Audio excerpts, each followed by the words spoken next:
These pictures are from the 4th of June and these pictures are from today. You can see a huge difference in the length of my hair. That is across the space of 2 months. This is the fastest that my hair has grown in years, and it's all thanks to this simple routine. If you're trying to grow out damage, if you're trying to grow out a bad haircut, or maybe you just want long, luscious hair all the way down to your ankles, this is the video for you. It's Lana summertime. Hi everyone, welcome back to my channel and welcome if you're new. I'm Lana and I'm so happy to have you here. So before we jump into the routine, I just want to give you some context. So at the end of 2023, I went to the salon, cut my hair and coloured it. I didn't realise how damaging it was at the time. It meant that my hair was a lot drier and a lot more prone to breakage than usual, and I didn't really do anything to prevent that. So my hair ended up getting damaged. A lot of it broke off and my hair was kind of the shortest that it had been in a really long time. In a way, I wanted to get rid of the damage, but I wasn't really doing anything to make my hair grow faster. At the end of 2024, I straightened my hair for the first time in forever, and I decided to do a length check. It was really easy for me to see how much growth I had had at that point, because obviously my natural hair was black and then I had the color, so it was really easy to see how much my hair had grown in the space of a year. I discovered that my hair had only grown about 6 inches in that entire year, which is about ½ an inch a month. That's quite normal, so I wasn't exactly worried, but at the same time I did the math and I realized that if I wanted to grow all of my hair back, it was going to take years. Before this, my hair was about 24 inches long, so do the math, that's 4 years of hair growth. I decided that wasn't quick enough and I realized there were going to be some things that I needed to do. Fast forward to June of this year and I was so sick of seeing my blonde fringe with so many split ends and so much breakage hanging right in front of my eyes that I decided to chop it all off. I cut all of that blonde out of my fringe and I didn't realize how short my fringe was going to be. I'm going to put a picture right here of just how short my fringe was when I first cut it. Now this was definitely a mistake because obviously with curly hair it bounces back. I accidentally gave myself like a 1950s, you know that style where they have the really short fringes? I accidentally gave myself that. Now that's quite a vibe if that's the look you're going for, but that was not the look I was going for, so I was not happy with this haircut. The same day that I cut it, I went out to a concert and I couldn't think of anything to do with my fringe,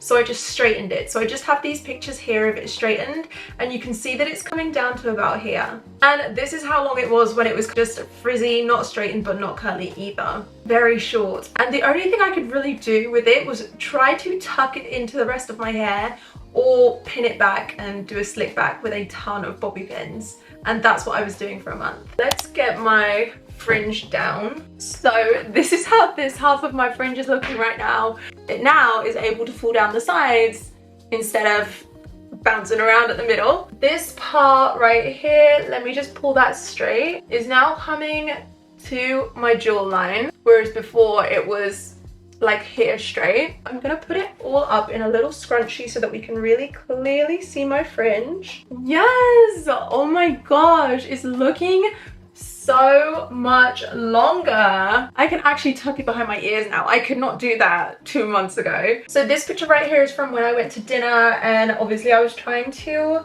tuck my hair into my thing, but it wasn't working. This picture might be from the first day that I cut it and I showed my sister and I was like, what have I done? Because obviously you can see it's quite straight there. It's not straightened, but it's not curly either. And it's like on my eyebrows. It's literally on my, I guess it's kind of because it's got a little lift, but it's like on my eyebrows. So as we're here doing a quick little length check, yay! I think we officially have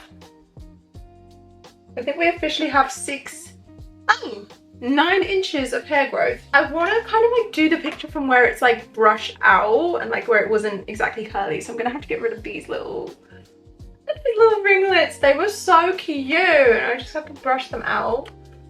So it was looking like this. It kind of doesn't look too different when I compare it like that, but I'm also going to straighten it right now. We will see how long it looks when it's straightened. Gosh, that's not good for my hair because it actually has curling products in it right now, I think. I am determined to give you an accurate representation. It's so hard to kind of compare it because I hated it so much when I first did it. So I didn't take any sort of like real pictures. But I think you can clearly see that it's a lot longer. It's actually coming down. It's now actually coming down to my jawline. I'm trying to take a picture that's like the same angle as that picture. So yeah, I do think that it's grown about 2 inches in those 2 months, which is an inch per month, which is double as fast as it was growing before. So I'm very, very happy with that. And I'm putting it all down to this new routine that I've been doing for those 2 months. And I really want to share it with you right now. So I hope that makes you feel a little bit more comfortable with this video and just trusting me and trusting the steps that I'm about to show you. And if you're ready and I'm ready, let's get into it. So step 1 is my LLL T-cap from Current Body. This uses low-level laser therapy to stimulate the hair follicles on your scalp and make your hair grow faster.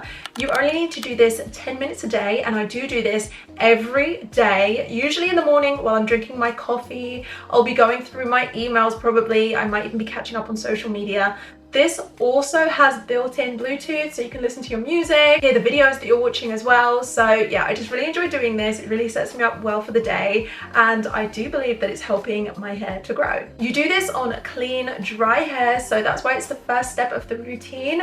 This doesn't work well on wet hair, and you shouldn't really use this with heavily oiled hair either. That leads me to step 2, which is the weekly scalp massage with hair oil. So once a week, usually on Mondays, I do a scalp massage with a hair oil after my low-level laser therapy. Today I'm using Carly Min oil, which is one of my favorites, but usually I do this with Indie Wild's Champy hair oil, which I absolutely love because it just has such a soothing scent and it's so nice for a scalp massage. I use the pipette to distribute the oil evenly all over my scalp, and then I work that in with my fingers. Lately I've been using an Ayurvedic scalp massage technique. Circle the inner eye area with your fingertips for 30 seconds, then move 8 fingers up and massage the top of your head for 1 minute, then move a further 4 fingers up to the crown of your head and massage for another minute. Then place your thumbs behind your ears, fingers on the side of your head, and continue the massage. This is so relaxing, it's tingly, and you can really feel the circulation start to improve. And then after that, I usually sit with the oil on my head maybe for an hour or so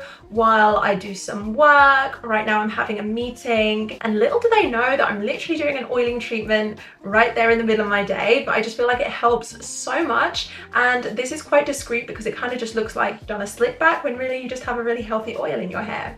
So you could think of these first 3 steps as a pre-wash day hair growth routine. Everything that we've done so far is before the hair wash, but the next few steps are about the hair wash itself. I wasn't sure whether to include this in the video, but I'm just going to show you anyway. Alright, so when you're done with the oiling treatment, the next step, go and rinse your hair thoroughly, but don't shampoo just yet, because right now I'm going to use some Olaplex number 3. Olaplex is a pre-shampoo treatment. It's not a conditioner, so I do this step on rinsed hair. I try my best to rinse out as much of my older products and everything as I can without shampooing my hair to give the Olaplex a good basis. When my hair's rinsed, I give it a quick squeeze, a quick little towel dry, and I apply the Olaplex number 3 all over to damp hair. The previous 2 steps were more about stimulating your scalp to grow more hair, so it was about the hair that's actually growing out of your head, whereas this is the first step in the routine that's actually about preserving the hair that you already have, strengthening your hair after damage, and preventing breakage. So step 4 is to shampoo your hair, and I have been using a sulfate shampoo recently. I've actually been using the Herbal Essences shampoos for the past few months, but today I decided to stick with Olaplex.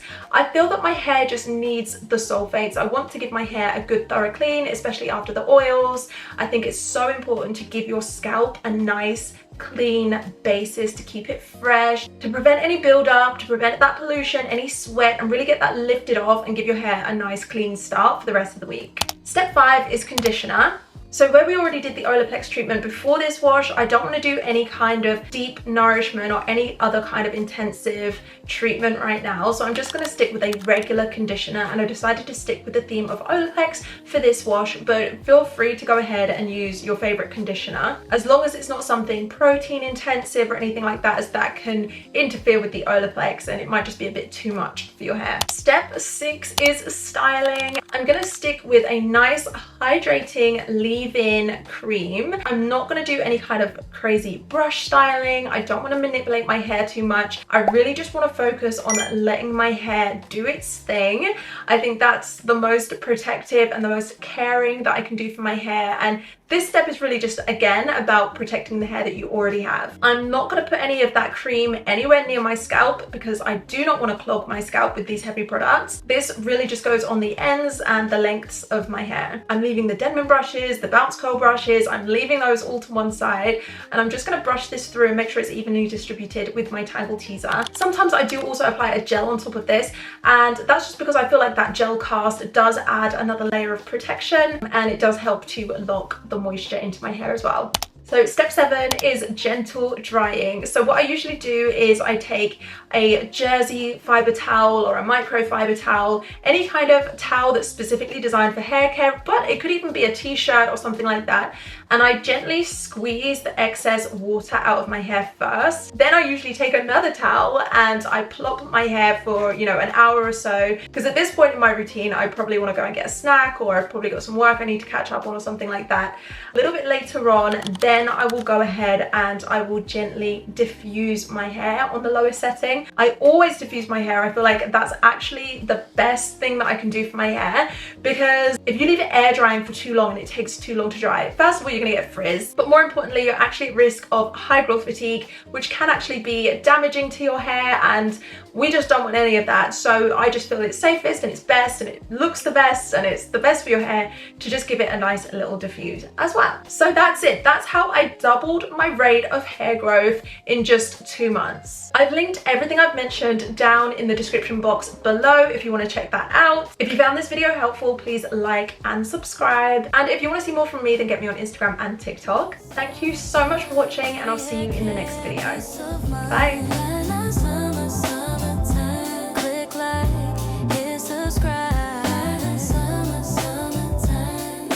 It's like